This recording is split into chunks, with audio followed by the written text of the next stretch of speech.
اللہ علیہ وسلم کی صحیح ہے بخاری کی حدیث ہے. آپ صلی اللہ علیہ وسلم نے فرمایا, ہم خطبوں میں یہ حدیث سنتے ہیں نا, خیر القرون قرنی ثم الذین یلونہم ثم الذین یلونہم. یہ بہت زیادہ ہم نے سنی ہے حدیثیں. آپ کو پتہ ہے پوری حدیث ہم نے نہیں سنی, ہم یہاں تک حدیث سنا کے بریک لگا دیتے ہیں. ہمیں پتہ ہے آگے ہم نے بیان کی تو ہو سکتا ہے میرے ہی خلاف جا رہی ہو وہ حدیث, کیونکہ میرے ابھی دفتر میں بھی مٹھائی کا ڈبہ رکھا ہوا ہے, نیت خراب ہو رہی تھی میری بھی. تو نبی صلی اللہ علیہ وسلم نے فرمایا سب سے بہترین امت میری یعنی صحابہ کی, پھر ان کے بعد والی بھی سب سے بہترین یعنی تابعین کی, پھر ان کے بعد والی بھی یعنی تبع تابعین کی. فرمایا اس کے بعد شر پھیلے گا, اور شر میں آپ نے دو چیزوں کو خصوصیت سے ہائی لائٹ کیا. فرمایا ایک جھوٹ پھیل جائے گا, نمبر دو موٹاپا پھیلے گا. سمجھ میں آ رہی ہے بات؟ موٹاپے سے مراد ہے سستی, کیونکہ موٹاپا قدرت کی طرف سے ہوتا ہے, وہ نیچرل ہے. بہت چست لوگ بھی ہم نے بھاری جسم والے دیکھے ہیں, بہت کم خوراک والے لوگ بھی ہم نے بھاری جسم والے دیکھے, یہ قدرت کی طرف سے ہے. کسی کا پیٹ نکلا ہوا ہو تو اس سے بدگمان ہونے کی اجازت نہیں ہے. نیچرلی بھی لوگوں کا پیٹ ہوتا ہے, کسی بیماری کی وجہ سے نکل جاتا ہے. میں نے ایسے علماء دیکھے ہیں 24 گھنٹے میں ایک ٹائم کھاتے ہیں, وہ بھی بہت ہلکا, لیکن پیٹ نکلا ہوا ہے ان کا, قدرت کی طرف سے.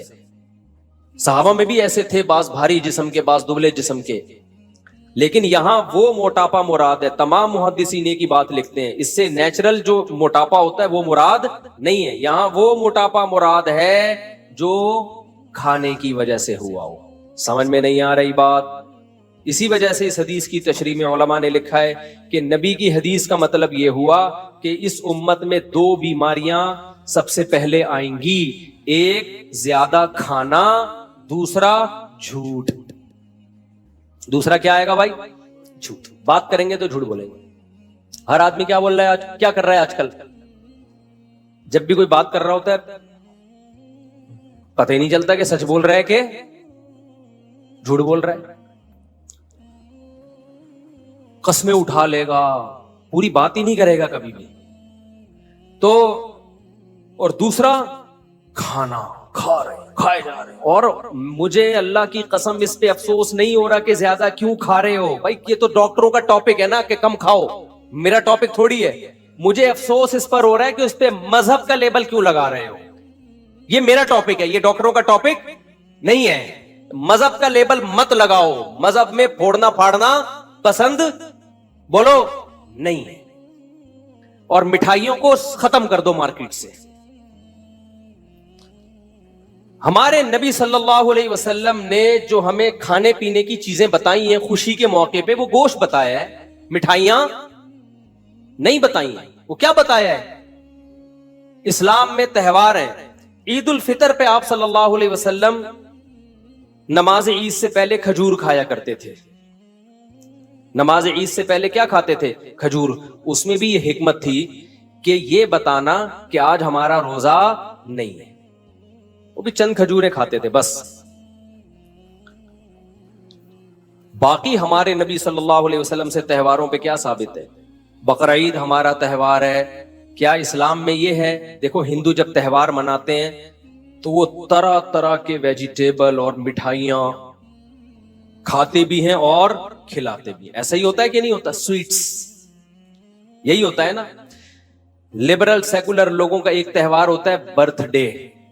اس میں وہ کیا کاٹتے ہیں؟ کیک. فل کارب ڈائٹ, تھوڑے دنوں میں انسان کو بھی کیک کی طرح پھلا دیتی ہے, ایسی ڈائٹ. یہ ایک تہوار ہے سیکولر اور لبرل لوگوں کا. اس میں وہ کیا کھاتے ہیں بھائی؟ میں اسلام کا مقابلہ کرا رہا ہوں نا لبرلزم سے اور دوسرے مذاہب سے. کرسمس میں بھی کیا کھائے جاتے ہیں؟ کیک کھائے جاتے ہیں, زیادہ تر مٹھائیاں گفٹ کی جاتی ہیں. اسلام میں تہوار ہے عید الفطر. اس میں کیا ہے؟ عید سے پہلے چند کھجوریں, وہ بھی یہ بتانے کے لیے کہ آج ہمارا روزہ نہیں. اس میں یہ حکمت علماء نے بیان کی ہے کہ ایسا نہ ہو کہ روزہ ہے بھائی آج نہیں رکھے, آج نہیں ہے, عمل سے ثابت کریں گے نہیں آج روزہ. نمبر 2, اسلام میں تہوار ہے بقرعید, خوشی کا دن ہے نا. اس میں مٹھائی کے ڈبے کاٹنے کا حکم ہے. بھائی اسلام نے کہا ہوتا بھائی دوسری عید آ رہی ہے تمہاری, تو اب تم نے کیا کرنا ہے؟ تم نے زردے کی دیگیں پکانی ہیں, تم نے گنے کے گڑ کھلانے ہیں لوگوں کو, صحیح ہے نا. اس میں کیا رکھا گیا ہے؟ گوشت. آپ کو پتا ہے میں ویجیٹیرین تھا بچپن میں, گوشت نہیں کھاتا تھا. میں اسلام کی ترغیبوں کی وجہ سے گوشت کھانا شروع کیا میں نے. اگر اسلام ہماری زندگی میں نہ ہوتا تو میں آج بھی کیا ہوتا؟ ویجیٹیرین. میں گوشت نہیں کھاتا تھا, مجھے پتہ نہیں کیوں گھنسی آتی تھی گوشت سے. بعض لوگ ہوتے ہیں, تو میری بقرعید پھیکی ہوتی تھی. کہیں ولیمے میں جاتا, لوگوں کی دعوتوں میں, وہاں گوشت, تو میں نے کہا یار یہ تو میں زندگی بھر اس نعمت سے محروم رہوں گا. تو 15 سال کی عمر میں پھر میں نے اپنے آپ کو جان کر آہستہ آہستہ گوشت کا عادی بنایا ہے کہ ہمارے مذہب میں تو جتنی رسومات ہیں کھانے پینے کی وہ ساری گوشت ہی سے متعلق ہیں. تو پھر ہم تو مذہبی ہو ہی نہیں سکتے صحیح طریقے سے. اب بقرعید میں بھی ہم کھچڑی کھا رہے ہوتے تھے بیٹھ کے, تو یہ تو عجیب سا لگتا تھا, ہمیں سارے دنیا گوشت کھا رہی ہے, ہم کیا کھا رہے ہیں؟ کھچڑی. تو میں نے پھر اپنے آپ کو عادی بنایا ہے, جس کا مطلب اسلام نے مجھے کیا بنایا ہے؟ گوشت خور. سمجھتے ہو کہ نہیں سمجھتے ہو؟ مجھے گوشت خور بنانے والا کون ہے؟ اسلام ہے. اگر اسلام میں مٹھائیاں ہوتی نا تو آج میں مٹھائی خور ہوتا, گوشت خور نہ ہوتا. اور میں پھر پتہ ہے یہاں آپ کے سامنے بیٹھا ہوا ہوتا, 4 آدمیوں کے برابر ہوتا. میرے لیے ایک الگ سے بنایا جاتا ہے یہاں تک, اور میں کم ہوتا, یعنی اس میں کم ہوتا اور میرا جسہ زیادہ ہوتا, میری باڈی زیادہ ہوتی اس میں. تو ایک بقرعید ہے اسلام میں, اس میں بھی کیا ہے؟ بولو, گوشت. تیسری خوشی شادی, یہ بھی خوشی کا دن ہے, اس میں ولیمہ ہے. نبی نے فرمایا اولم ولو بشاتن, ولیمہ کرو اگرچہ ایک بکرا کاٹتے ہی کیوں نہ ہو. تو وہاں بھی کیا کھلایا جا رہا ہے؟ گوشت. مٹھائی کے ڈبے بولو نہیں ہے, حلوے مانڈے نہیں ہے. اور چوتھی خوشی انسان کو ہوتی ہے بچے کی پیدائش پر. فیملی پلاننگ والوں کو تو بالکل بھی خوشی نہیں ہوتی, وہ کہتے ہیں یہ کیا ہو گیا, آبادی بڑھ رہی ہے اور مسائل بڑھتے چلے جا رہے ہیں. لیکن اسلام کہتا ہے ان کی باتوں میں مت آؤ. کسی انسان کے لیے اللہ کی طرف سے اولاد سے بڑا گفٹ کوئی بھی نہیں ہے. یہ اولاد ٹینشن نہیں ہے, بلکہ اللہ کی طرف سے کیا ہے؟ تحفہ ہے, ہبہ ہے. یہب لمن یشاء اناسا, جس کو چاہتا ہوں بیٹیاں گفٹ میں دیتا ہوں. اگر یہ پینلٹی ہوتی تو اللہ اس کے لیے گفٹ کا لفظ استعمال نہ کرتا. آپ نے کسی کو تھپڑ لگایا, وہ کہہ رہے یہ کیا کہہ رہی ہے, میں نے آپ کو گفٹ دیا ہے. آپ بولو گے کم بخت, زخم پہ نمک تو نہ چھڑک. ٹینشن دے رہا ہے اور نام اس کو کس چیز کا دے رہا ہے؟ گفٹ کا. تو اللہ نے اولاد کے لیے کیا کہا؟ گفٹ ہے. تو اب مجھے ایک بات بتاؤ, اللہ میاں نے اس خوشی کے موقع پر بھی مٹھائی کا تذکرہ, رسگلوں کا, گلاب جامن کا, حلوے مانڈوں کا, کسٹرڈ کا, اور گاجر کے حلوے کا, اور کدو کے حلوے کا, اور کتنے حلوے رہ گئے ہیں؟ سوہن حلوہ. سوہن حلوے پہ اتنے فراڈ ہوتے ہیں آپ کو کیا بتاؤں میں. بس میں ایک دفعہ بیٹھا ہوا تھا, کھڑکی سے ایک بندہ آیا, سوہن حلوہ. میں نے کہا چلو گھر جا رہا ہوں, ادھر کے پی کے سے میں آ رہا تھا, بہت پرانی بات ہے. میں نے کہا چلو کچھ گھر میں ایک تحفہ لے جاتا ہوں. تو اس نے دکھایا بڑا زبردست, میں نے نکال کے پیسے دیے, دوسرا ڈبہ پکڑا کے بھاگ گیا. اس کو کھولا تو عجیب سی چیز تھی اس کے اندر. اب میں نکلوں, بس بھری ہوئی ہے, میں ونڈو سیٹ چھوڑ کر جاؤں اس ڈبے کے پیچھے, وہ پتہ نہیں کہاں گیا. پھر میری سیڑھی بھی گئی, تو ہم نے بس انا للہ پڑا. ایسے اسپیڈ سے اس نے یوں دکھایا, بڑا زبردست حلوہ. میں نے کہا یہ لو پیسے. اس نے کہا ڈبہ دوسرا پکڑا دیا. میں نے کہا یہ سیمپل ہوگا, یہ اوریجنل ہوگا. ہم نے رکھا, جب کھولا اس کے اندر کچھ عجیب سی چیز پڑی ہوئی تھی. تو ایسا یہ تو کلاکاری ہے, یہ کیا ہے, کمال ہے. مجھے کہیں ملے تو میں اس کا شکریہ ادا کروں گا, ویل ڈن, زبردست. تو یہ یہاں نہیں, دنیا بھر میں ہوتا ہے. کسی نے بتایا کہ چائنیز سے کسی نے لیپ ٹاپ منگوایا. ابے چھوڑو, اب یہ کس سے لے کے بیٹھ جاؤں گا میں. تو ہمارے نبی نے عقیقے کے موقع پہ ہمیں کیا حکم دیا؟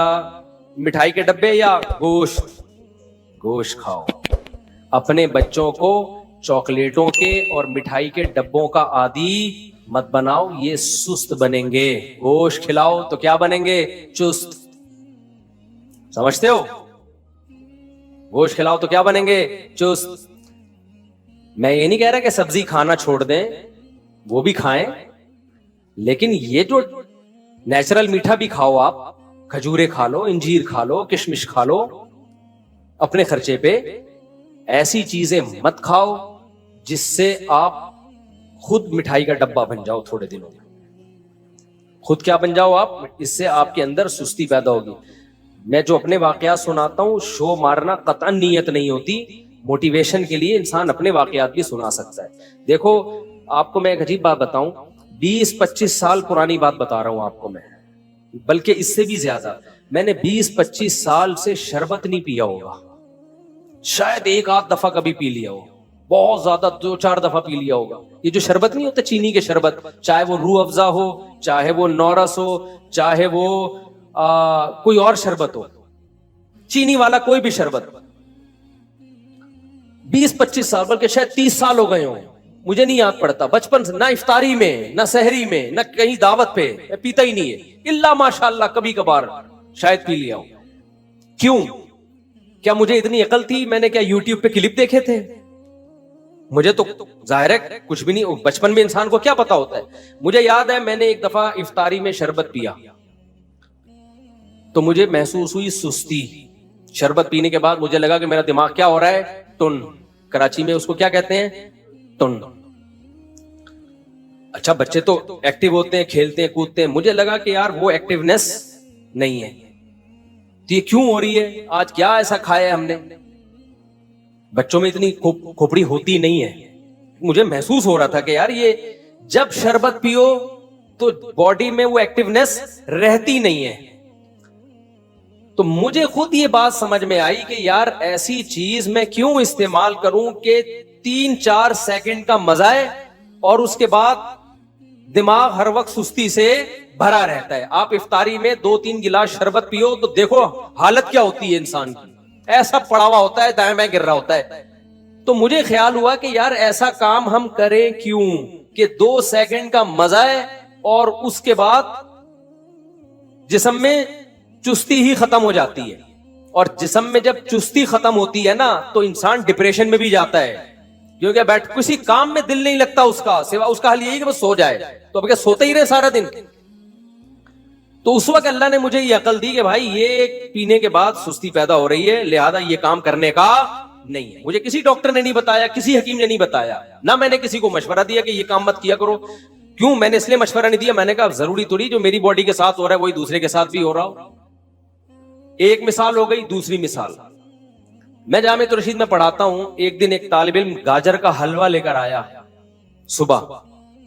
اتنا مزے کا حلوہ اس نے خاص اسٹائل سے بنایا ہوا تھا, ہم نے بھی 2 نوالے لے لیے. ہم نے گاجر کے حلوے کے فضائل سنے ہوئے تھے, حکیموں سے بڑا طاقتور ہوتا ہے, یہ ہوتا ہے وغیرہ وغیرہ. تو میں نے اس طالب علم سے وہ ریسیپی لی وہ حلوہ بنانے کی. وہ ڈیفرنٹ اسٹائل کا حلوہ تھا. وہ میں نے کیا, یہ بھی کئی سال پرانی بات ہے, میں نے کیا کیا, میں نے کہا ناشتے میں اسی اسٹائل میں حلوہ بنا کے کھاؤں گا. میں نے وہ حلوہ بنا کے کھایا, مزہ بہت آیا. لیکن جب میں مدرسے پڑھانے کے لیے پہنچا تو میں نے دیکھا جس طرح میں ایکٹیو ہو کے بچوں کو پڑھاتا ہوں اس طرح مجھ میں ایکٹیونیس ختم ہو گئی. تو مزہ ہی نہیں آ رہا. دماغ کیا ہو رہا ہے, بولو, سست. ایک دفعہ کھایا ہوگا, اس کے بعد میں نے اس طالب علم کو بولا بھائی شاید جو بنایا تھا نا پورا بھر کے, وہ میں نے اسی کو لا کے گفٹ کر دیا. میں نے کہا آئندہ میں یہ کبھی بھی نہیں کھاؤں گا. مزے کا بہت ہے مگر یہ مزہ 10 منٹ کا, 5 منٹ کا, اس کے بعد ٹینشن 6-7 گھنٹے کی, کیونکہ وہ دماغ میں وہ تازگی ختم ہو گئی, بیٹھے ہوئے یوں کر کے جھوم رہے. تو بھائی کیوں اپنی جانوں پہ ظلم کر رہے ہو, ایسی چیزیں کیوں کھا رہے ہو جس سے تمہارے اندر چستی کے بجائے کیا پیدا ہو رہی ہے, سستی. کیوں اپنے جان پہ ظلم کر رہے ہو. تبھی آپ دیکھ رہے ہو نا بیان میں بھی بیٹھے بیٹھے لوگ سو جاتے ہیں, بات کرتے کرتے لوگ سو جاتے ہیں, دفتر میں بیٹھے ہوں گے آڑے ترچھے ٹیڑے میڑے گر رہے ہوں گے, کوئی یوں گر رہا ہے کوئی یوں گر رہا ہے, عجیب سے. یہ سب کس کا اثر ہے, خوراکوں کا. شربت اپنی زندگی سے نکال دو. بہت زیادہ میٹھا پینے کا شوق ہے, اوریجنل جو گائے وہ گنے کا رس ہوتا ہے نا وہ پی لی, اس میں میٹھا اتنا نہیں ہوتا. سمجھتے ہو کہ نہیں سمجھتے ہو. شہد کھا لیا کرو, مدذل لا لیا, جو ملا کھا لیا, یہ مت بنو. تو ہماری شریعت میں اس کا بڑا اہتمام کیا گیا ہے کہ آپ کی خوراک کم ہونی چاہیے اور آپ کی خوراک اچھی ہونی چاہیے تاکہ ایک صحت مند معاشرہ وجود میں آئے، آپ میں جسم بھاری نہ ہو، آپ چست رہیں، آپ میں سستی نہ ہو، تاکہ آپ شریعت کے احکامات کو خوش دلی کے ساتھ بجا لائیں، آپ کا دماغ فریش ہوگا، گھر میں بیگم سے بات اچھے طریقے سے کریں، بچوں سے بات اچھے طریقے سے کریں۔ اگر آپ کھا کھا کے پھوڑ پھوڑ کے گھی کا ڈبہ بن گئے تو آپ ٹینشن کی ایک مشین بن چکے ہیں، جہاں جائیں گے ہر شخص کو ڈر ہوگا کہ کسی بھی وقت کچھ بھی کہہ سکتا ہے، کیونکہ اس کے غصے کا کچھ پتہ نہیں چلتا۔ اب آخری بات کر کے بس سچی مچی میں بیان ختم کر رہا ہوں، سچی مچی میں وہ آخری بات یہ، ابھی وقت کیا، یہ گھڑی دکھانا ذرا، ٹائم بتانا کیا ہو رہا ہے، 29 سچی مچی۔ دیکھو اسلام ایک مکمل پیکج ہے نا، تو اس لیے اسلام نے کم کھانے کا عادی بنانے کے پیکج بھی ہمیں دیے ہیں۔ وہ پیکج یہ دیا کہ روزے کو عبادت قرار دے دیا، ایک تو فرض ہے رمضان کا، اور اس کے علاوہ بھی ترغیبات دی ہیں۔ قرآن میں جہاں بھی اہل جنت کی اللہ صفت بیان کرتے ہیں وہاں یہ بھی بیان کرتے ہیں کہ التائبون العابدون الحامدون السائحون، وہ روزہ رکھنے والے ہوتے ہیں۔ آج ہماری سوسائٹی میں نفلی روزوں کا رواج ختم، نفلی روزوں کا رواج ختم۔ آج میرا موڈ ہو رہا تھا صبح روزہ رکھنے کا، گھر والوں نے بولا نہیں بھائی بیان بھی کرنا ہے، بالکل ہی حالت، گرمی اتنی شدید ہے، تو مجھے خیال آ رہا تھا کہ یار ایسی شدید گرمی ہی میں تو روزہ رکھو گے تو روزے کی عادت پڑے گی۔ میں نے نہیں رکھا، میں اتنا نیک ہوں نہیں، لیکن خیال یہ آ رہا تھا مجھے، 50% اٹھا کہ سحری کر لیتا ہوں، پھر کہا نہیں، پھر کہا کر لیتا ہوں، پھر کہا نہیں، 10 دفعہ گیا ہوں گا، پھر خیال آیا جمعے کا دن ہے، چھوڑو اتنا لمبا بیان، کیونکہ ابھی جو ہم لوگوں نے 9 محرم کو 9 ذی الحجہ کا جو روزہ رکھا نا، اس میں حالت پتہ ہی ہوگا کیا ہوئی ہے، بچے ہمارے اوندھے پڑے ہوئے تھے اثر میں، سارے بہت ہی حالت خراب ہوئی ہوئی تھی۔ لیکن آپ اور مجھے، ہم سب کو چاہیے ہم اپنے آپ کو محنت اور مشقت کا عادی بنائیں، گرمیوں میں روزے رکھا کریں، چند دن تکلیف ہوگی اس کے بعد کیا ہو جائے گی عادت، ایسا مزہ آئے گا نا کہ مزہ نہ آئے پیسے واپس۔ یہ پتا چل جائے گا کہ یار کم کھا کے بہت اچھا جیا جا سکتا ہے، چند دن میں ٹینشن ہوگی۔ میں نے اتوار کو ایک دفعہ بیان کیا، لوگوں کو میں نے بتایا، بیان میرا ہو رہا تھا 9:30 بجے رات کو، اس میں نے لوگوں کو یہ بات کہی کہ میں نے کل رات 10:30 بجے کھانا کھایا تھا، اس کے بعد سے اب تک کھانا نہیں کھایا، 24 گھنٹے ہو گئے تھے کھانا کھائے۔ تو میں نے کہا دیکھو میں 1.5-2 گھنٹے سے کتنا بول رہا ہوں، حالانکہ میں نے کھانا کب کھایا تھا، 24 گھنٹے سے زیادہ نہیں، 1 گھنٹہ، 23 گھنٹے ہو چکے تھے مجھے کھانا کھائے ہوئے۔ تو یہ نہیں کہ میرا روزہ تھا، میں نے روزہ بھی تھا، زیادہ زیادہ کیا کیا ہے، افطاری میں ایک لیمن اور شہد ڈال کے پانی پی لیا، چند کھجوریں کھا لی، 2-4 کھجوریں بس۔ تو آپ تجربہ کر کے دیکھو نا، تجربہ کر کے، سحری تو کی نہیں تھی اس دن، کیونکہ رات 10:30 بجے کھانا کھایا تو سحری کی نہیں۔ اگلے دن جا کے افطاری میں، کیونکہ بیان تھا میرا افطاری کے فوراً بعد، اگر میں کھانا کھاتا تو بیان کے قابل نہیں رہتا، کھانا کھاؤ گے تو ٹن ہو جاؤ گے نا۔ تو ہم نے کیا کیا، شہد کا شربت بنا کے اس میں تھوڑا لیمن ڈالا اور پی گئے ہم، اور 2-4 ایک آدھ کھجور کھا لی ہوگی۔ چائے کی مجھے چونکہ عادت ہے، بہت خراب عادت ہے، آدھا کپ سٹا لگا لیا ہم نے چائے کا، فٹ فاٹ ہو گئے، بیٹھ گئے۔ اتنا لمبا بیان کیا، کوئی کمزوری نہیں، کوئی ویکنیس نہیں۔ پھر چونکہ مغرب سے عشاء تک لمبا بیان ہوا تو عشاء کے بعد جا کے پھر وہی تھوڑا سا پانی جو لیمن کا بچا ہوا تھا، شہد، اچھا لیمن کو بھی 2-3 گھنٹے پانی میں ڈال دیں، تھوڑا کڑوا ہو جائے، وہ زیادہ اچھا ہوتا ہے، وہ پی لیا۔ اس کے بعد پھر 1 گھنٹہ بیان۔ لوگ سمجھ رہے تھے مفتی صاحب کوئی بہت پہنچے ہوئے ہیں، اتنا اسٹیمنا، نا، ہم کوئی بہت اسٹیمنا نہیں ہے۔ میں یہ واقعہ آپ کو اس لیے سنا رہا ہوں کہ جتنا ہم پھوڑتے ہیں اتنا پھوڑنا ہمارے لیے ضروری نہیں ہے۔ میرے جیسا باریک آدمی جو بہت زیادہ اچھی صحت نہیں ہے، آپ سے ہو سکتا ہے کم ہی صحت ہو، اتنا کم کھا کے اتنا سروائیو کر پا رہا ہوں، تو یہ میری اس کی علامت نہیں کہ بہت اچھی صحت ہے، یہ اس کی علامت ہے کہ ہم پھوڑ بہت زیادہ رہے ہیں۔ آپ تجربہ کر کے دیکھو، ہو سکتا ہے مجھے 1 گلاس پینا پڑا ہو، آپ 2 گھونٹ میں بھی چل جاؤ۔ آپ نہیں آئی میرا خیال ہے بات سمجھ۔ ہو سکتا ہے مجھے جو ہے نا 2 گھنٹے بیان کے لیے 1 گلاس لیمن کا شربت پینا پڑا, شہد کا شربت, وہ والا شربت نہیں چینی والا, وہ تو پھر پی کے نہیں ہو جاتے. تو آپ جب کرو گے نا آپ کی صحت ہم سے اچھی ہوگی, آپ کو اس سے بھی کم 2 کھجوریں بھی کھا لو گے تو آپ چل جاؤ گے. تو میرے بھائی یہ جو پھوڑنا پھاڑنا, صبح بھی پھوڑ رہے ہیں دوپہر بھی بھر بھر کے کھا نہیں رہا, کھانا نہ بولا کرو, غصہ آتا ہے مجھے. لوگ کہتے ہیں میں کھانا کھا کے آ رہا ہوں, بس کرو یار, جھوٹ بولنے کی بھی کوئی حد ہوتی ہے. کھانا کھا کے نہیں آ رہے تم, کھانا پھوڑ کے آ رہے ہو. کھا کے نہیں آ رہے ہو تم, جھوٹ بول رہے ہو, تم پھوڑ کے آ رہے ہو کھانا. تو جھوٹ کی بھی کوئی حد ہوتی ہے, اس کو کھانا تھوڑی بولتے ہیں. تو یہ کرنا پڑے گا میرے بھائی. تو نفلی روزوں کی عادت ڈالو. ایام 20 کے روزے ہیں, 13, 14, 15 جمعرات اور پیر کا روزہ. اور پھر حدیث میں یہ بھی آتا ہے, نبی صلی اللہ علیہ وسلم روزے رکھنے پر آتے تو رکھتے چلے جاتے, چھوڑنے پر آتے تو چھوڑنے. ڈاکٹر کہتے ہیں 21 دن کسی خوراک کا عادی بنا دیا جائے تو یوز ٹو ہو جاتا ہے. تو آپ کیا کرو, چند دن روزے رکھو, اس کے بعد اپنی خوراک کو کنٹرول کرو. جتنی اوٹ پٹانگ چیزیں ہیں نا, چینی, مٹھائیاں, برفیاں, لڈو, جلیبیاں, میں بھی کھاتا ہوں کبھی کبھار, جلیبی کبھی کبھار کھاتا ہوں. یہ سب کبھی کبھار میں کوئی حرج بھی نہیں ہے. تو یہ سب اپنی زندگی سے کیا کر دو, بولو, نکال. تو آپ دیکھو یار تھوڑے دنوں میں, اور پسینہ نکالا کرو. میرے دیکھو پوری کمر بھیگی ہوئی ہے پسینے سے. کیا ہوا, وہ مر گیا میں؟ ڈاکٹر پتہ کیا کہتے ہیں, ORS بہت ضروری ہے, اس سے ڈی ہائیڈریشن ہوتا ہے. بھائی ٹوپی ڈرامے ہیں, ہونے تو دو ڈی ہائیڈریشن, عادی بناؤ. تھوڑی سی گرمی لگی ایک دم نمکیات پینا شروع, نہیں یار آپ روٹی کھاؤ گے نا اس میں ہوتے ہیں نمکیات. بہت زیادہ چھوئی موئی بننے کی بالکل بھی ضرورت نہیں. ہاں اس گرمی میں تھوڑا ایک احتیاطاً رکھ لو کہ بالکل ہی مرنے نہ لگے, کہیں ایسا نہ ہو.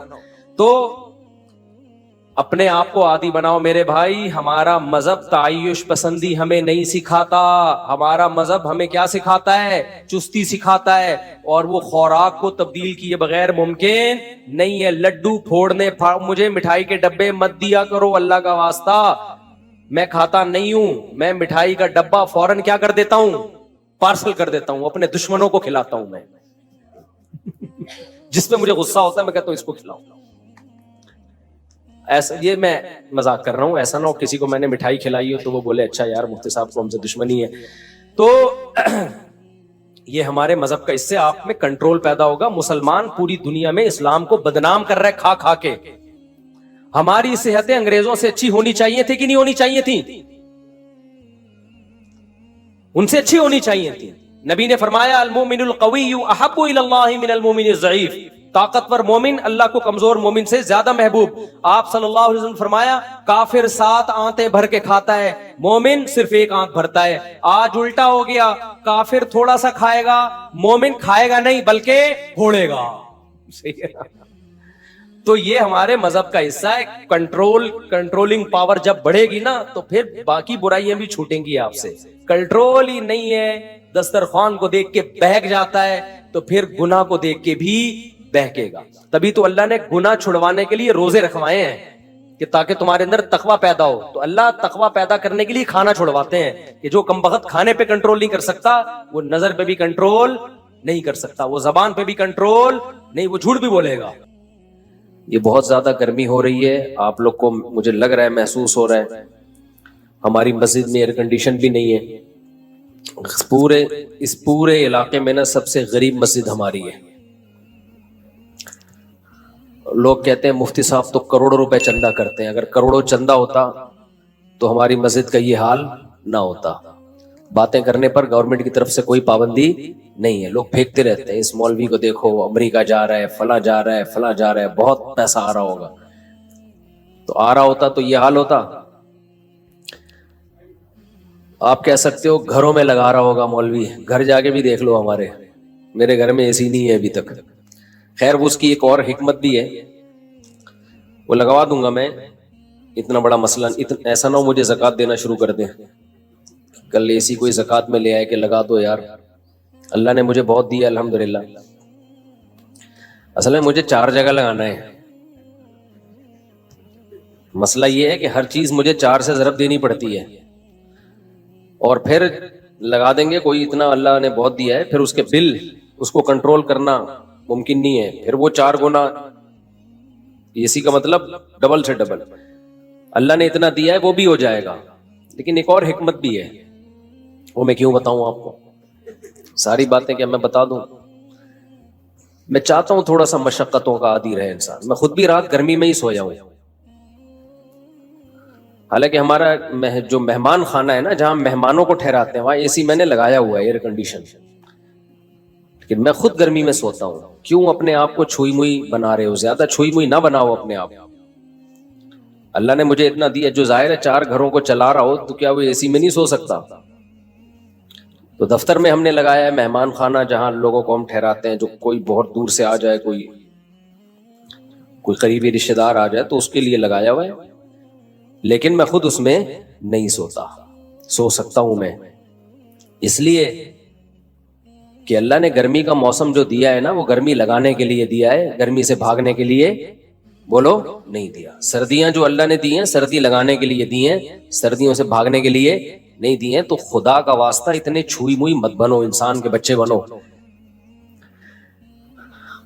بہت زیادہ چھوئی موئی بن چکی ہے. ابھی جو دیکھو حاجیوں کی اتنی ساری اموات ہوئی ہیں،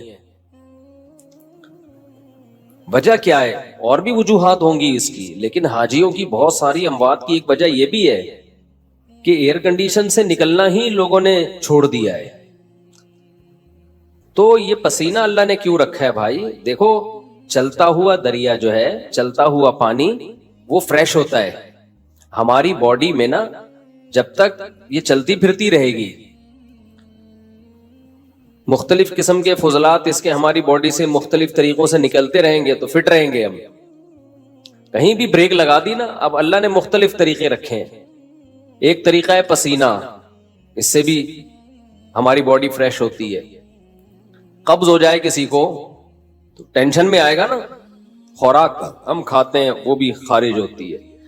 نبی صلی اللہ علیہ وسلم حجامہ کرواتے تھے، مہینے میں ایک دفعہ تھوڑا سا بلڈ نکال دیتے تھے، اس سے بھی ہماری باڈی کیا رہتی ہے؟ فریش رہتی ہے.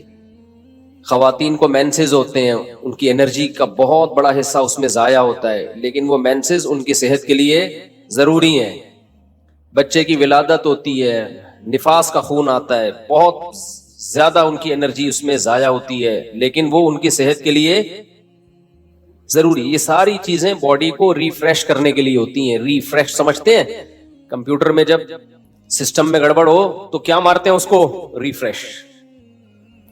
ریفریش سے کام نہ چلے، ری اسٹارٹ.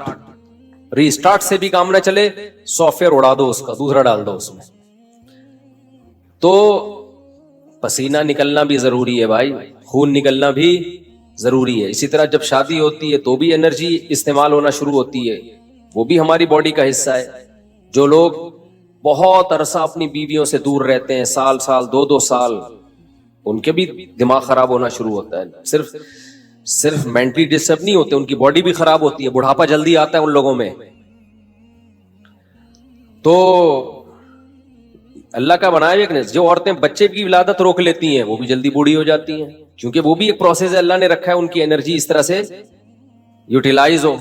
بچے کی ولادت میں، بلیڈنگ میں وہ انرجی یوٹیلائز ہوگی تو باڈی ریفریش ہوگی. اگر وہ انرجی روک لی جائے کہ جی طاقت استعمال نہ ہو جائے کہیں، تو وہ رکنے سے کیا ہوگا؟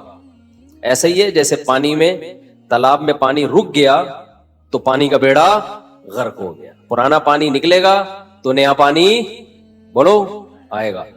تو اس لیے تھوڑا سا اپنے آپ کو مشقت ہو. کل میں سویا نہیں ہوں گرمی کی وجہ سے، پسینے پسینے پسینے پسینے پسینے. ہم نے کہا کوئی بات نہیں، انجوائے کرو اسی کو، ٹھیک ہے؟ ایسی کتنے سی سمجھتے ہو، انجوائے کرو انہیں پسینوں کو. تو اس لیے اپنے دیکھو، ہمارے مذہب پہ چلنا اس وقت تک ممکن ہی نہیں ہے جب تک آپ محنت کے عادی نہ ہو. اس وقت تک مذہب پہ چلنا ممکن ہے نہیں، کیونکہ مذہب آپ سے جگہ جگہ آپ کی خواہشات چھڑواتا ہے. تو جو برگر فیملی بچہ ہوگا، جو بالکل ہی چھوئی موئی زندگی گزارے گا، وہ کیسے شریعت پہ چل سکتا ہے؟ شریعت پہ چلنا نفس کی خواہش کی مخالفت کے بغیر ممکن نہیں ہے. بس ایک بات کر کے میں آگے چلتا ہوں، کیونکہ یہ ٹاپک نہیں. آپ بولیں گے مفتی صاحب کیا میڈیکل سائنس لے کے بیٹھ گئے ہیں، پسینے پہلے ہی نکل رہے ہیں اور نکال رہے ہیں ہمارے پسینے. دیکھو ایک بات خوب اچھی طرح سمجھو، دنیا میں ٹینشنوں کی دو قسمیں ہیں. ایک ٹینشن جو نیچرل ہے, قدرت نے رکھی ہے, وہ ٹینشن صحت کے لیے اچھی ہے. اس کی علامت یہ ہے کہ وہ سب کو ہوتی ہے.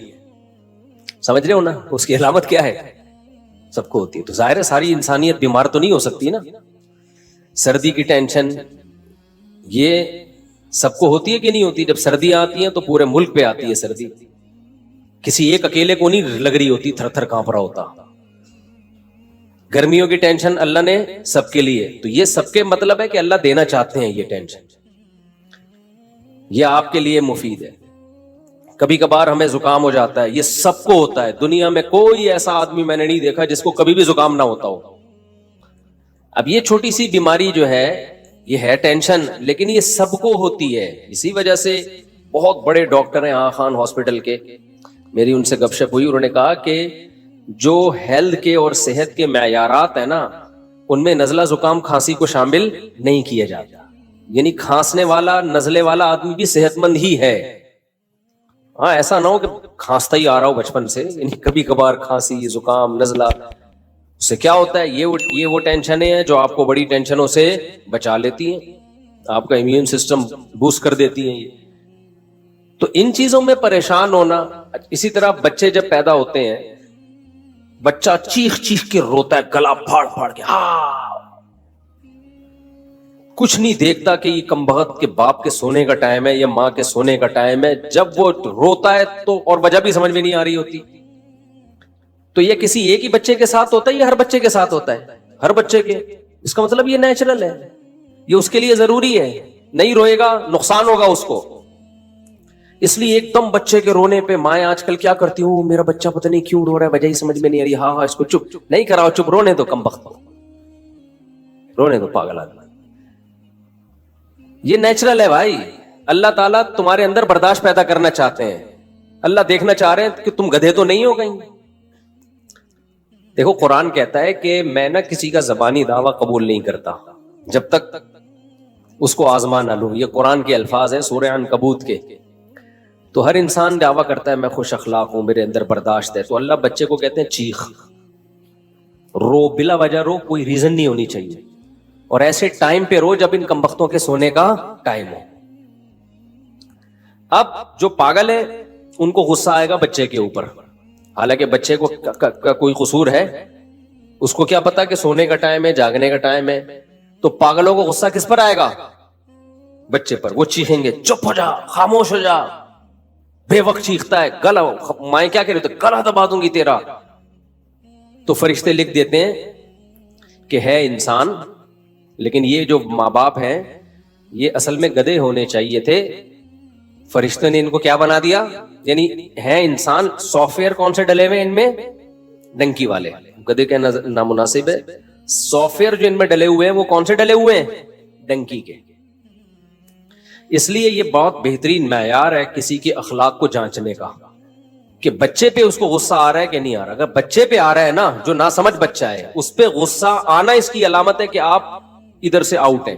بالغ پہ غصہ آنا بنتا ہے, کیونکہ وہ جو کر رہا ہے جان کے کر رہا ہے, غلط کر رہا ہے. وہ بچے کو کیا پتا بھائی صحیح کیا ہے اور غلط کیا ہے, تو بچے پہ کیوں غصہ آ رہا ہے آپ کو؟ اس کا مطلب آپ اوپر سے فارغ ہیں. آپ کو تکلیف ہونا ایک الگ بات ہے. تکلیف ہوتی ہے کہ بھائی نیند خراب ہو رہی ہے, صبح آفس جانا ہے, دفتر جانا ہے, چلو سمجھ میں آ رہا ہے. غصہ کس بات پہ آ رہا ہے؟ بچے پہ. اس میں تھوڑی اتنی سینس ہے. تو بچے کا رونا یہ نیچرل ہے, سمجھتے ہو. ہاں کوئی تکلیف ہو رہی ہے یا بہت زیادہ ہی روئے چلا جا رہا ہے تو ایک الگ بات ہے, لیکن صرف رونے پر پریشان ہونا یہ بیوقوفی ہے. اسی طرح بچوں کو موشن لگنا یہ بھی کیا ہے؟ بولتے کیوں نہیں, نیچرل ہے. سب بچوں کو موشن لگتے ہیں, قدرت نے ان کے پیٹ کی صفائی کا یہ سسٹم بنایا ہوا ہے. تو ایک دم پاگل ہو جانا, بچے کو موشن لگ گئے, پاگلوں کی طرح چیخنا, یہ اس کی علامت ہے کہ موشن آپ کو لگنے چاہیے تھے, اصل میں غلطی سے اس کو لگ گئے. ہاں اس میں یہ ہے کہ جو سمجھدار ڈاکٹر ہیں وہ یہی کہتے ہیں, جو چائلڈ اسپیشلسٹ ہیں, کہ ہوئے کوئی بات نہیں, اتنی جلدی اس کو اینٹی بائیوٹک کی ضرورت نہیں ہے, اتنی جلدی سیریس لینے کی ضرورت نہیں ہے, اور یہ نیچرل ہے. ہر بچے کو موشن لگتے ہیں, یہ نیچرل ہے بچوں میں. تو ہاں بہت زیادہ نہ ہو جائیں, اور وہ جو ڈاکٹر احتیاطی تدبیریں بتاتے ہیں وہ کرتے رہیں آپ, ORS وغیرہ. میں ڈاکٹر نہیں ہوں, کہیں کسی بچے کو 3 دن سے موشن لگے ہوئے آپ نے اور لگا دیے, اس کا مادہ فاسدہ سارا ہی نکل گیا. حکیم صاحب کا قصہ سناتا ہوں نا میں, کہ مادہ فاسدہ حکیم صاحب نے کہا اس کا نکالو. ایک حکیم صاحب ہر ایک کو موشن کی دوا دیتے تھے. تو عطائی حکیم نا, جعلی حکیم ہوتے ہیں. میں نے ایسے حکیم بھی دیکھے ہیں, جو پیشنٹ جائے گا اس کو کہتے ہیں کہ پہلے ہم آپ کو جلاب آور دوا دیں گے, آپ کا پیٹ صاف ہوگا, باڈی نئے سرے سے ریفریش ہوگی, پھر ہم علاج کریں گے. پاگل آدمی تو کیا کر رہا ہے یار, ہر ایک کو موشن. تو اسی طرح ایک حکیم صاحب ہر ایک کو موشن کی دوا دیا کرتے تھے کہ پہلے مادہ فاسدہ نکلے گا, جو فاسد مادہ ہے نا وہ نکلے گا, پھر ہم علاج کریں گے. ایک بہت باریک سا آدمی چلا گیا, لوگوں نے کہا اس میں مادہ فاسدہ ہے ہی نہیں, مادہ ہی نہیں ہے, فاسد کہاں سے ہوگا, تو خدا کے لیے کچھ خیال کرنا. حکیم نے کہا نہیں, ہمارا علاج کا طریقہ یہ ہے کہ پہلے ہم مادہ فاسدہ نکالیں گے, اس کے بعد ہم علاج کریں. اس کو جلاب آور دوا دے دی, اس کا مادہ فاسدہ نکلنا شروع ہو گیا. حکیم کو لوگوں نے بلایا, بھائی یہ مر رہا ہے. حکیم نے کہا مادہ فاسدہ ہے, جتنا نکلے اتنا اچھا. یہ بالکل ایسا ہی ہے جیسے ہجامہ کر کر کے نا, جو ہجامے والے اناڑی کہتے ہیں فاسد خون ہے, جتنا نکلے اتنا اچھا. بھائی یہ غلط بات ہے. یہ ہجامہ والے بھی ایسے ہی کھینچ کھینچ کے خون نکال رہے ہیں, اور اس پہ سنت کا لیبل لگا دیتے ہیں, پھر اتنا خون نکال دیتے ہیں. جب ان سے بولو کیا کر رہے ہو, کہہ رہے ہیں یہ فاسد خون ہے, فاسد خون ہے. او بھائی جان خون ہے, یہ بلڈ ہے, یہ وہی بلڈ ہے جو رگوں میں دوڑ رہا ہے. چکر آئیں گے, آدمی مر جائے گا, اتنا زیادہ نہیں کرو. جو کیا یار, یہ ایک مستقل ٹاپک ہے. ہر شخص پاکستان میں ہر فیلڈ میں ماہر ہے, اور جب تک کسی چیز میں پورا غلو نہیں ہوتا نا, اس وقت تک منجن بکتا نہیں ہے. ہجامہ والوں کو دیکھ لو, ہر بیماری کا علاج کس میں بتایا ہوا ہے, ہجامہ میں. آپ بتاؤ, لوگ آپ پر اعتماد کریں نہ کریں ان کا ہیڈک ہے, اس پہ لیبل لگا دیتے ہیں قرآن و سنت کا, تو اسلام کو بدنام کر رہے ہو آپ. ہر چیز ہجامہ, بے بھائی ایسا ہی اگر ہوتا تو یہ ڈاکٹر پاگل ہیں. بڑی بڑی یونیورسٹیاں بنی ہوئی ہیں, پورا میڈیکل سائنس کا ایک علم ہے, صدیوں سے لوگ اس میں ترقی کرتے کرتے آج ایک عروج پہ پہنچے ہیں. وہ سارے منجن بیچ رہے ہیں. ان سب کو چاہیے کلینک بند کر کے بس سرنج لے لے کے خون چوستے رہے لوگوں کا. تو ایسا کچھ بھی نہیں ہے. تو ایک میں ہر طبقے سے ملتا ہوں, جتنے پھینکو پاکستان میں, قسم اٹھا کے کہہ سکتا ہوں, جتنے پھینکو آپ کو پاکستان میں ملیں گے, پوری دنیا میں اتنے بڑے بڑے پھینکو کہیں بھی نہیں ہے. خیر کیا کریں, کہاں وہ مادہ فاسدہ نکال کے پھر ہم بیان شروع کرتے ہیں. تو وہ حکیم کو لوگوں نے کہا کہ حکیم صاحب مادہ فاسدہ نکل رہا ہے, مر رہا ہے. انہوں نے کہا مادہ فاسدہ ہے, جتنا نکلے اتنا اچھا. بالآخر اس کا انتقال ہو گیا, قبر میں دفنا دیا. لوگ حکیم کی کلینک پر آئے, اس کے مطب پہ آئے, کیا ہوا ہے بھائی, یہ تو مر گیا. حکیم نے کہا شکر کرو مادہ فاسدہ نکال کے مرا ہے, ساتھ لے کے نہیں گیا قبر میں, فریش ہو کے گیا. کوئی باڈی کے اندر گندگی, بولو, بالکل صاف ستھرا, نیٹ کلین. تو ایسا نہ ہو کہ بچے کو اتنے موشن لگ جائیں کہ وہ سارا ہی مادہ فاسدہ اس کا نکل جائے. اس لیے میں کوئی ڈاکٹر نہیں ہوں, آپ بچے کو چائلڈ اسپیشلسٹ کو دکھایا کریں. لیکن میں صرف ایک آپ کو سمجھانے کے لیے کہ چھوٹی چھوٹی چیزوں پہ جو بہت زیادہ ہم لوگ ایک دم ہائپر ہو جاتے ہیں, مائیں بھی پاگل ہو جاتی ہیں, ہائے کیا ہو گیا, ہائے کیا ہو گیا. کچھ بھی نہیں ہوا بھائی, سب بچوں کے ساتھ رونا پیٹنا بھی ہوتا ہے, چیختے بھی ہیں, چلاتے بھی ہیں, موشن بھی ہوتے ہیں, اور بخار بھی ہوتا ہے بچوں کو. اور بچپن میں جتنا بخار ہو جائے نا وہ زیادہ اچھا ہے. دیکھو شو مارنے کے لیے نہیں کہہ رہا, میں 16-17 سال کی عمر سے لے کے نا مجھے اب تک کتنے وبائیں آتی ہیں, کتنے مسائل ہوتے ہیں. اللہ کا شکر ہے مجھے فیور نہیں ہوتا, اللہ نے بچایا ہوا ہے. اس کی وجہ کیا ہے, مجھے صرف ایک دفعہ فیور ہوا ہے, وہ ہجامے کی وجہ سے. وہ اتنا زیادہ ہجامہ کر دیا تھا, مادہ فاسدہ نکالتے نکالتے میں ہی مرنے لگا تھا. خیر پھر وہ ملیریا نے اٹیک کیا, اور ایک آدھ دفعہ ہلکا پھلکا اور ہو گیا ہوگا. وجہ کیا ہے, ہمیں بچپن میں ڈاکٹر اچھا مل گیا تھا. جب بخار ہوتا تھا نا بچپن میں, تو میری والدہ مجھے ایک سرجن کے پاس لے کے جاتی تھی, اور وہ آرمی کے سرجن تھے اور اچھے جنرل فزیشین بھی تھے وہ. تو وہ کیا کرتے تھے, وہ ہمیں ہلکی پھلکی دوا دیتے تھے وہ ڈاکٹر صاحب. ہمارا بخار چلتا تھا 15-20 دن. تو والدہ ان سے کہتی تھی کہ بھائی اس کو جلدی ٹھیک کر دیں. اچھا سب بچوں کے ساتھ یہی حال تھا, وہ بخار کھینچتے تھے 15-20 دن.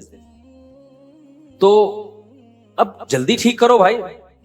وہ کہتے تھے کہ دیکھو بچوں کا ابھی نا جو امیون سسٹم ہے نا وہ اس وقت ڈیولپ ہو رہا ہے, وہ بن رہا ہے. اگر ابھی سے ان کو اینٹی بایوٹک دے کے ہم بخار کو چلتے رہیں گے نا تو بڑے ہو کر بیمار ہی رہیں گے. پھر ہونے تو کوئی مسئلہ نہیں ہے, 15-20 دن کھینچنے تو اس کو خود ہی ٹھیک ہوگا یہ.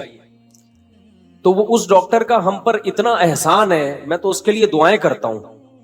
اچھا پبلک پھر اس ڈاکٹر کے پاس جاتی نہیں تھی, مائیں نہیں جاتی تھی. مائیں کہتی تھی بچہ ٹھیک ہی نہیں ہو رہا. وہ کہتا نہ ہو کوئی مسئلہ نہیں, کوئی ڈینجرس نہیں ہے, کھینچنے دو 15 دن 20 دن 1 مہینہ لگ جائے کوئی مسئلہ نہیں ہے, آرام کراؤ, اسکول کی چھٹیاں کرا دو اس کو. تو اس ڈاکٹر کی کوئی لفٹ نہیں کراتا تھا. ان کے بارے میں مشہور تھا کہ یار ان کے پاس جا کے بندہ ٹھیک نہیں ہوتا. تو ایک اور ڈاکٹر تھے, پھر لوگ ان کے پاس لے جاتے تھے مائیں. ہماری اماں نہیں لے کر گئی ہمیں. ہماری اماں نے کہا بھائی ٹھیک ہے یہی کھلاتے رہو ہلکا ہلکا. وہ ایک بس لال سا سیرپ دے دیتے تھے, پیناڈول ٹائپ کا ہوتا تھا میرا خیال ہے. تو جو پڑوس میں ایک اور ڈاکٹر تھے وہ بیٹھے ہوتے تھے انجیکشن لے کے نا, ہیوی اینٹی بایوٹک لے کے. ادھر گیا ٹھک بندہ ٹھیک, سمجھ رہے ہیں نا. تو لوگ کہتے تھے یار یہ بندہ ہے ٹھیک, یہ ڈاکٹر کیا ہے, یہ صحیح ڈاکٹر ہے, اس کے پاس جاؤ 2 دن میں بندہ باقاعدہ دوڑنے لگتا ہے. تو یہ خیانت ہے ڈاکٹروں کی. ڈاکٹروں میں بھی دونوں طرح کے ڈاکٹر ہوتے ہیں, اچھے بھی اور برے بھی. اب جو نوٹ چھاپنے کی جس کو فکر ہوگی اس کو اس کی کوئی فکر نہیں ہے کہ یار میں جو اس اتنے سے بچے کو اتنی ہیوی اینٹی بایوٹک دے رہا ہوں اس کے ریزلٹ کیا نکلیں گے. کئی بعض دفعہ تو اینٹی بایوٹک ضروری ہوتی ہیں, تو یہ فیصلہ آپ نہ کریں یا میرے بیان سے فیصلہ نہ کریں کہ کھلانی ہے کہ نہیں, یہ ڈاکٹر ہی فیصلہ کرے گا. لیکن ڈاکٹروں میں بھی یہ بات دیکھنی چاہیے کہ کون سا ڈاکٹر لالچی ہے اور کون سا آپ کی صحت کے ساتھ بولو مخلص. تو میرے اوپر ڈاکٹر کا احسان ہے, انہوں نے مجھے ہیوی ڈوز نہیں دی, انجیکشن نہیں لگائے, اینٹی بایوٹک نہیں دی. اس کا اثر یہ نکلا میں کہاں نہیں گیا, ایسے ایسے علاقوں میں گیا ہوں جہاں انتہائی شدید سردی, اور ایسے ایسے علاقوں میں گیا ہوں جہاں انتہائی شدید گرمی, نزلے بھی ہوتا ہے, کھانسی بھی, زکام سب کچھ. اس کی نوبت بہت کم آتی ہے کہ بستر پہ لیٹ جاؤ. اب آنا شروع ہو جائے بیان کے بعد تو ایک الگ بات ہے, وہ تو اللہ کی مرضی. کیا خیال ہے؟ تو میں جو اصل بات آپ سے کر رہا ہوں یہ بھی ہمارے مذہب کا حصہ ہے. اپنی باڈی کو بہت زیادہ چھوئی موئی بولو مت بناؤ. پتہ ہے کچھ ٹینشنیں ایسی ہیں کہ وہ ٹینشنیں اٹھانا آپ کی ٹینشن ختم کرنے کا ذریعہ بنتا ہے, اور کچھ ٹینشنیں ایسی ہیں کہ ان سے جان چھڑانا ٹینشن کا ذریعہ بنے گا. ایک چرسی, وہ چرس نہیں پیتا, خوشی ہوتی ہے یا ٹینشن ہوگی اس کو جب چرس نہیں ملے گی, ٹینشن. لیکن اگر وہ یہ ٹینشن اٹھا لے گا تو ہمیشہ کی ٹینشن سے جان چھوٹے گی کہ نہیں چھوٹے گی؟ کیا خیال ہے بھائی؟ جو سگریٹ پینے کی ٹینشن, سگریٹ پینے کا عادی ہے, وہ جب سگریٹ نہیں پیے گا تو خوشی ہوگی یا ٹینشن ہوگی؟ ٹینشن ہوگی. لیکن یہ ٹینشن چند دن اٹھا لے تو یہ بہت بڑی ٹینشنوں سے اس کو نجات دے دے, خرچہ بچ جائے گا اس کا. اور وہ جو اس کی سگریٹ نہ ملنے پر طبیعت خراب ہوتی تھی وہ طبیعت خراب ہونا بند. سگریٹ پینے کے بعد جو اس کو سکون ملتا تھا وہ سگریٹ پیے بغیر ہی ملنا شروع ہو جائے گا. کیا خیال ہے بھائی؟ تو جو سکون کے پیچھے بھاگتے ہیں نا ان کو سکون کے علاوہ سب کچھ ملتا ہے. میں نے اور آپ نے یہ دیکھنا ہے کہ اللہ رسول کا حکم کیا ہے, اس کو فوکس کرو گے تو سکون آپ کے پیچھے بھاگے گا. ابھی لوگ سکون مارکیٹوں میں جا کے خریدنے کی کوشش میں, یہ خریدنے والی چیز نہیں ہے, دل اللہ کے ہاتھ میں ہے. نبی صلی اللہ علیہ وسلم نے فرمایا کہ انسان کا قلب بین اصبعی الرحمن, رحمان کی 2 انگلیوں کے بیچ میں ہے, 2 انگلیوں کے بیچ میں, جس طرف کو چاہتا ہے پلٹا دیتا ہے. تو اس لیے ہم نے فوکس کرنا ہے اللہ اس کے رسول کے حکم کو. یہاں ایک اور بات میں آپ سے عرض کروں, ہم سکون تلاش کرتے ہیں کھانے پینے میں, تبھی آج کا مسلمان ہر وقت جگالی کرتا ہے. کیا خیال ہے؟ بولو نا کیا ہو گیا؟ ہر وقت کیا کرتا ہے؟ جیسے بکریاں نہیں ہر وقت کھاتی ہیں, جب نہیں کھاتی تو پھر ویسے ہی منہ چلتا رہتا ہے. ہماری بکری کو آگے دیکھ لینا کسی وقت, جب کھانا ہوگا تو کھا رہی ہوگی, اور جب نہیں ہوگا نا تو منہ چلا رہی ہوگی. اس کے علاوہ کوئی اور کام ہے؟ اور مینگنیاں بنا کے نکال رہی ہوگی. ادھر کھائے گی, اتنی مینگنیاں نکالتی ہے نا بکری, کھائے گی نکالے گی ادھر سے مینگنیاں بنا. تو دودھ بھی بنا کے نکالتی ہے الحمدللہ. تو انسان بھی نا آج کا سکون کی تلاش میں چاہتا ہے کہ ہر وقت کچھ نہ کچھ کھاتا رہے. یہ مزاج شریعت نہیں ہے. یہ سکون حاصل کرنے کا نیچرل طریقہ بولو نہیں. اگر آپ نے اپنے آپ کو کھانے کا عادی بنا لیا نا, اس سے آپ کی ٹینشن ختم نہیں ہوگی, اس سے آپ کی ٹینشن بڑھ جائے گی. اور کھانے کو دل کرے گا, اور کھانے کو دل کرے گا. تھوڑی دیر کچھ نہیں ملا پھر دل چاہے گا, کسی کام کے نہیں رہو گے, بیڑا غرق ہو جائے گا. اس لیے ہماری شریعت میں کوئی ایک حدیث بھی ایسی نہیں ہے, کوئی ضعیف حدیث ہی ہو جس میں کھانے کی فضیلت ہو کہ کھانا کھانا ثواب ہے, کہیں بھی نہیں ملتا.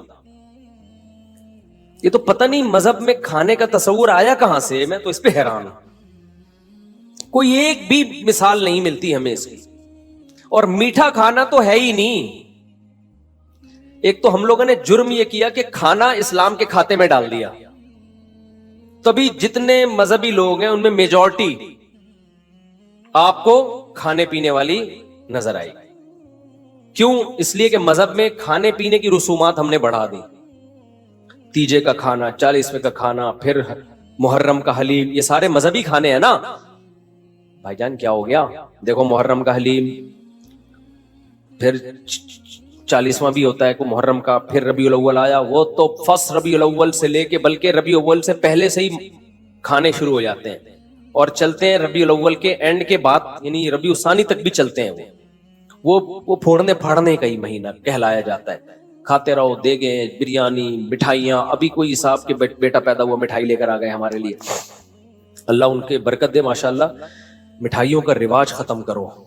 سمجھتے ہو یہ مٹھائی جو ہے ہمارے مذہب سے میچ نہیں. ہمارے مذہب سے پتہ ہے کیا چیز میچ کرتی ہے؟ گوشت, جس سے وزن نہیں بڑھتا. ہمارے نبی نے بچہ پیدا ہونے پر مٹھائی کا حکم دیا یا بکرا کاٹنے کا حکم دیا ہے؟ بولتے کیوں نہیں؟ گوشت. تو ہمارے نبی تو ہمیں گوشت خور بنانا چاہتے ہیں جس سے وزن بڑھتا نہیں ہے, اور ہم کیا کرتے ہیں, ہر خوشی پہ کیا کر رہے ہوتے ہیں؟ مٹھائی. تو ہم لوگوں کو لڈو بنانا چاہتے ہیں. کیا خیال ہے بھائی؟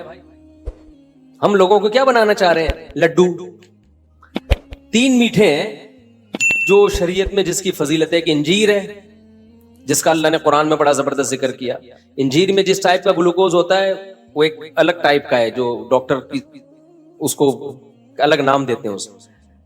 دوسرا ہے شہد, اس میں بھی ڈیفرنٹ ٹائپ کا گلوکوز ہوتا ہے. اور تیسری چیز ہے کھجور, اس میں دونوں طرح کا گلوکوز ہوتا ہے. تو اس کے علاوہ تو ہمیں نہیں ملتا کوئی.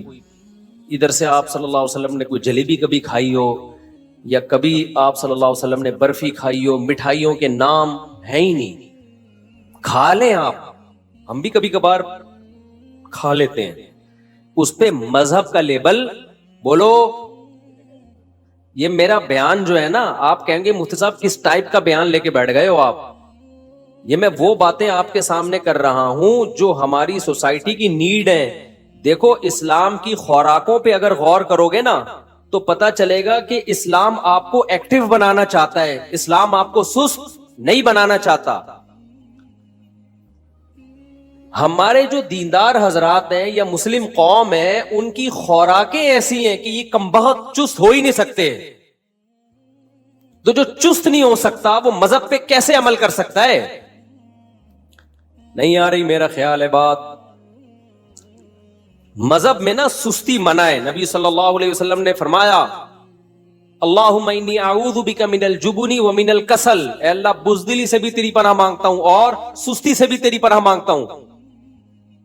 اسلام ایک پورا پیکج ہے. اگر سستی سے نبی نے پناہ مانگی ہے, سستی کو کی حوصلہ شکنی کی ہے, تو یہ ہو سکتا تھا اسلام آپ کو خوراکیں وہ کھلائے جو آپ کو کولیسٹرول کا ڈبہ بنا دیں, سست بنا دیں, اور پھر چستی کی ترغیبیں دے.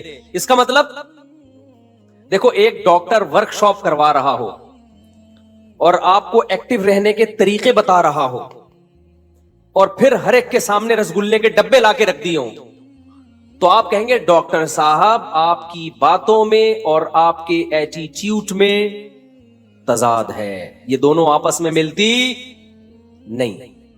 اور آسان مثال, ایک ڈاکٹر آپ کو کینسر کے خلاف موٹیویٹ کر رہا ہو, سمجھا رہا ہو کینسر بہت خطرناک ہے, کینسر سے دور بھاگو, کینسر سگریٹ سے ہوتا ہے, کینسر موٹاپے سے ہوتا ہے, کینسر فلانی چیز سے ہوتا ہے, کینسر ڈمکانی چیز سے ہوتا ہے, اس کے بعد پھر سٹا لگا رہا ہے بیٹھ کے.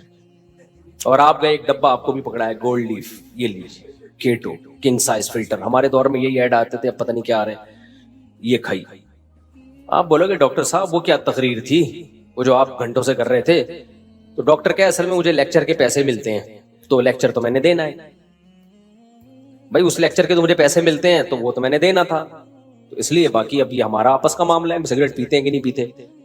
تو آپ بولو گے ٹھیک ہے, پھر آپ ایک ایز اے لیکچرار بہت ایک اچھے ہیں, آپ ایز اے موٹیویشنل اسپیکر آپ کی 2 ٹکے کی حیثیت نہیں ہے, آپ تو لوگوں کو ڈی موٹیویٹ کر رہے ہیں. تو آپ مجھے ایک بات بتاؤ, ہمارے نبی صلی اللہ علیہ وسلم اگر خوراکیں ہمیں وہ بتاتے جو ہمیں سست بنائیں اور ترغیب ہمیں چست رہنے کی دیتے, تو کیا آپ اللہ کے پیغمبر ہوتے؟ بولتے کیوں نہیں, پھر ہوتے اللہ کے پیغمبر؟ پھر نہیں ہوتے. آپ کو پتا ہے یہ جو کھانا پینا ہے نا, یہ ہمارے مذہب کا بہت اہم ٹاپک ہے, یہ ہلکا نہیں ہے.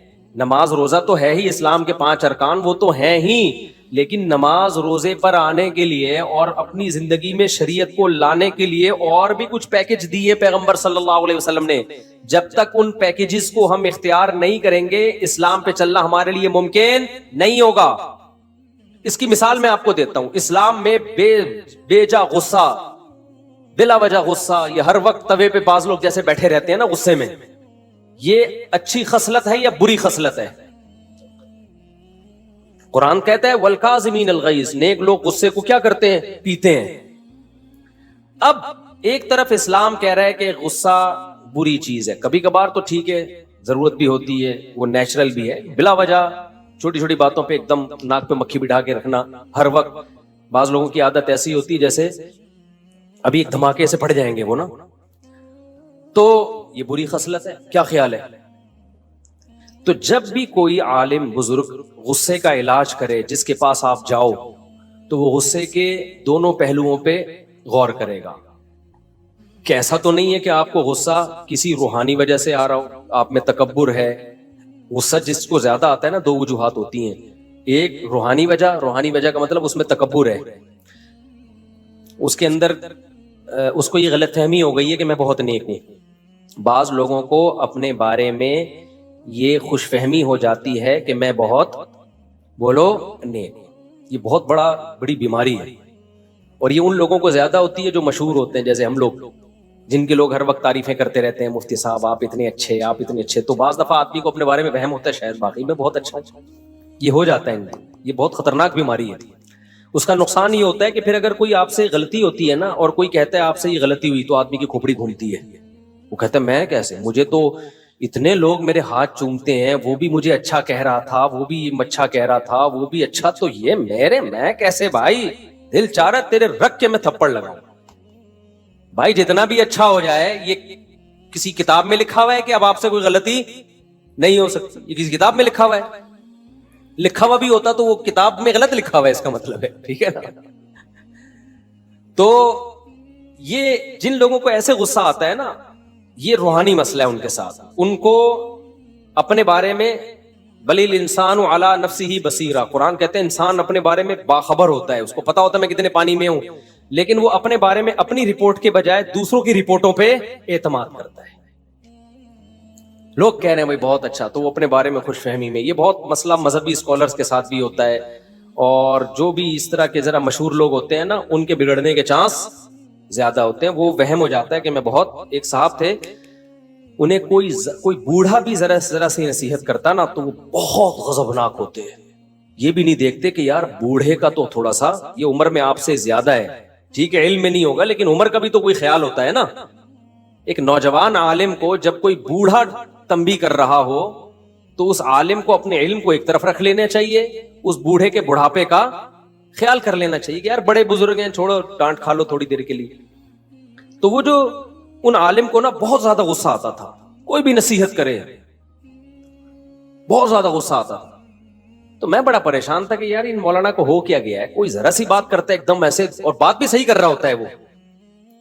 تو کسی نے بڑا اچھا تبصرہ کیا، انہوں نے کہا اصل میں ان مولوی صاحب کو اپنے بارے میں یہ وہم ہو گیا ہے کہ میں بہت نیک ہوں. بعض دفعہ ہو جاتا ہے، انسان ہے، تو یہ وہم دور کرنے کی ضرورت ہے کہ حضرت آپ کو بہت زیادہ نیک نہیں ہے، ایسے ہی ہیں جیسے سب لوگ ہوتے ہیں. اب اس کا مطلب یہ نہیں کہ آپ علماء کو جا جا کے بتانا شروع کرتے ہیں حضرت آج ہمیں پتہ چلا آپ اتنے ہیں نہیں.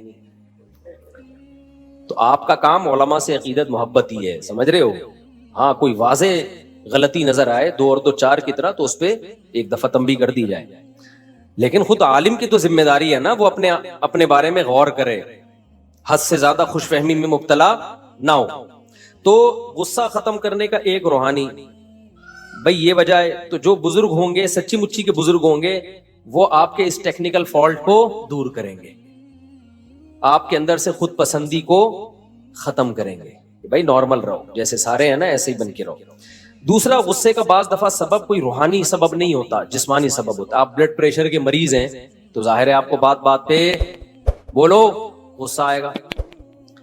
تو جو اللہ والے بزرگ ہوں گے وہ آپ کے غصے کے علاج کے لیے یہ بھی کہیں گے کہ بھائی ڈاکٹر کو بھی دکھاؤ، کوئی جسمانی بیماری تو نہیں ہے کہ ہر تھوڑی دیر کے بعد آپ کی رگ پھڑکنا شروع کر دیتی ہے، بیٹھے بیٹھے ایسا لگتا ہے جیسے کسی نے نیچے سے چولہا جلا دیا ہو. کیا خیال ہے بھائی؟ بعض لوگ ہوتے ہیں بیٹھے بیٹھے نا ایسا لگتا ہے کوئی چولہا جلا کے چلا گیا ہے، آرام سے بیٹھے ہوئے تھے ایک دم پتہ نہیں کیوں پھٹکنا شروع ہو گئے. ہوتا ہے کہ نہیں ہوتا؟ تو وہ کیا ہے بھائی؟ یا تو بلڈ پریشر کی بیماری ہے، یا اعصابی کمزوری ہے، پٹھے کمزور ہو گئے ہیں، مسل کمزور ہو گئے ہیں، برداشت ختم.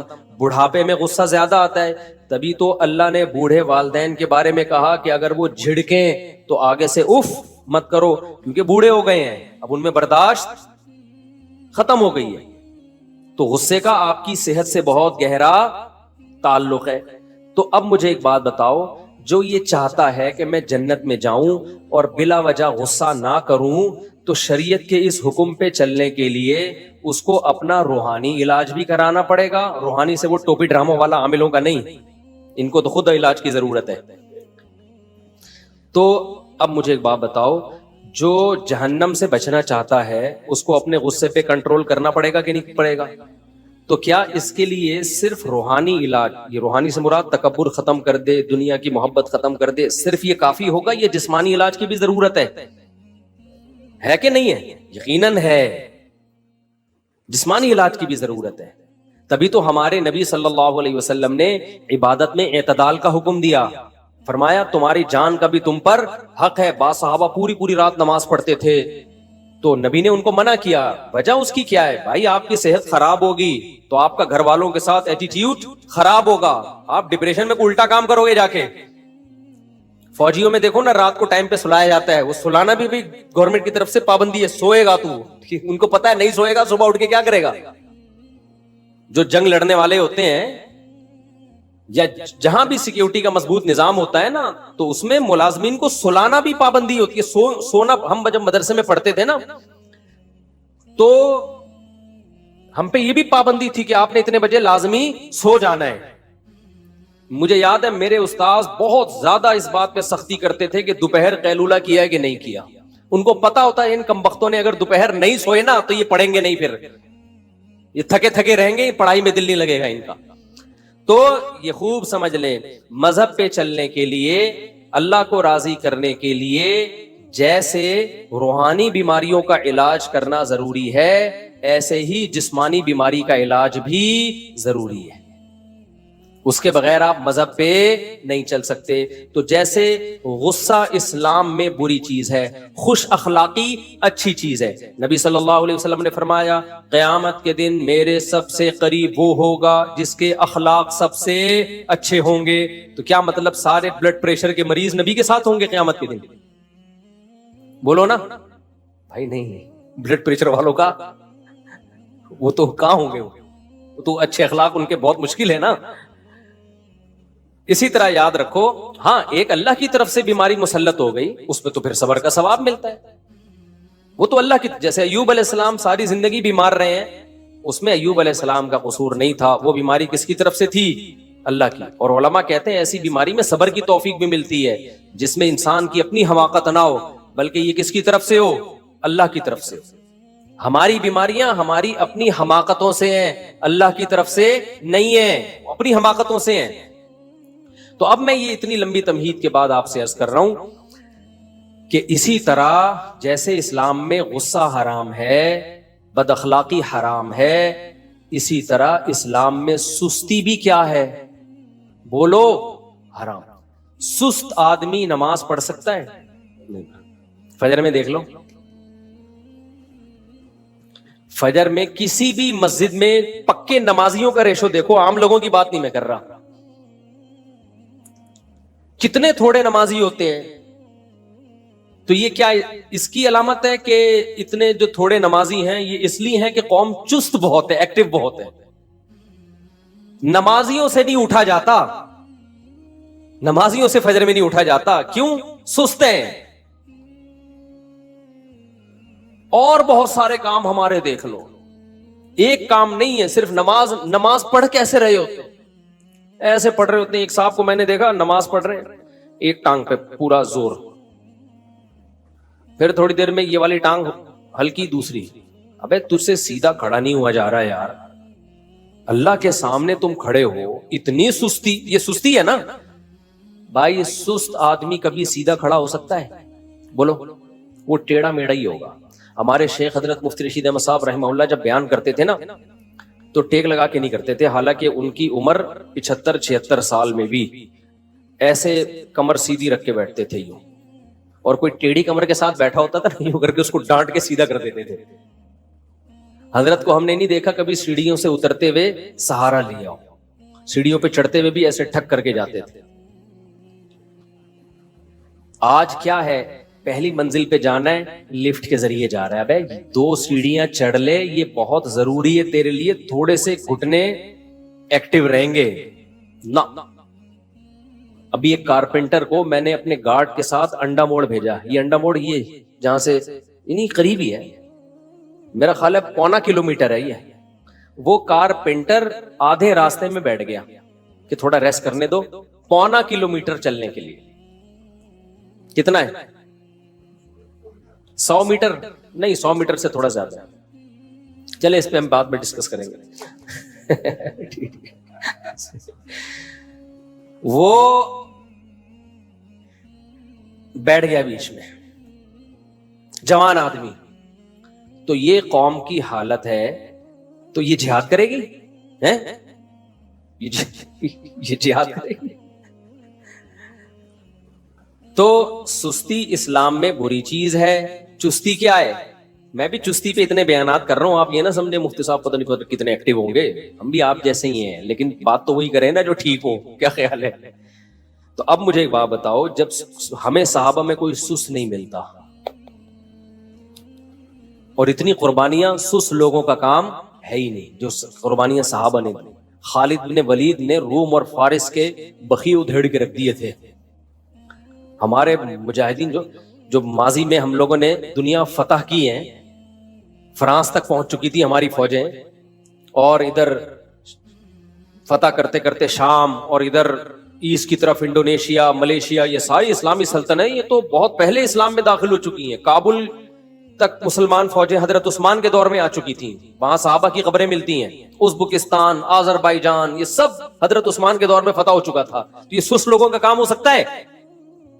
اگر نبی صلی اللہ علیہ وسلم صحابہ کو ربیع الاول کے حلووں پہ ڈال کے چلے گئے ہوتے کہ تم محرم میں اتنا حلیم کھایا کرو، ربیع الاول میں اتنی دیگیں کھایا کرو، جب بچہ پیدا ہوا کرے تو مٹھائی کے اتنے ڈبے کھا لیا کرو، تو آپ مجھے بتاؤ روم اور فارس اور آذربائیجان، ازبکستان یہ فتح ہوتے؟ بولو نا۔ تو مذہب پہ چلنا ممکن ہی نہیں ہے سست آدمی کے لیے، سمجھ رہے ہو نا؟ اس سے فجر میں اٹھا جائے گا، اٹھ کے آئے گا تو ایسے لگے گا جیسے قبر سے کسی نے مردہ اکھاڑا ہوا ہے۔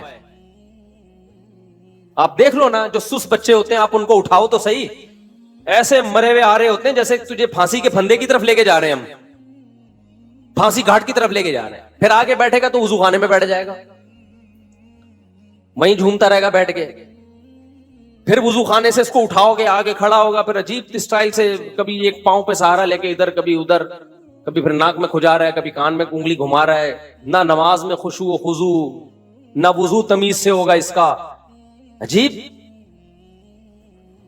تو یہ کیا ہے بھائی؟ یہ کسی کام کا نہیں ہے, یہ امت پہ بوجھ ہے, یہ نمازیوں کو بدنام کر رہا ہے. بوڑھا امام ہوتا ہے نا, بوڑھا امام, وہ بیچارہ سمجھ میں آتا ہے کہ رکوع میں گیا دیر, اللہ اکبر کہہ دیا اور رکوع میں جانے میں دیر ہو گئی, سجدے میں جانے میں دیر ہو گئی, سجدے سے اٹھنے میں دیر ہو گئی. بوڑھے ہوتے ہیں وہ تو مجبور ہیں بیچارے, بڑھاپے میں ہو جاتے. میں نے جوان امام دیکھے ہیں, سجدے میں جا رہے ہیں, اللہ اتنا لمبا اللہ اکبر کہ پبلک سجدے میں پہلے پہنچ چکی ہے, امام صاحب ابھی راستے میں پہنچے.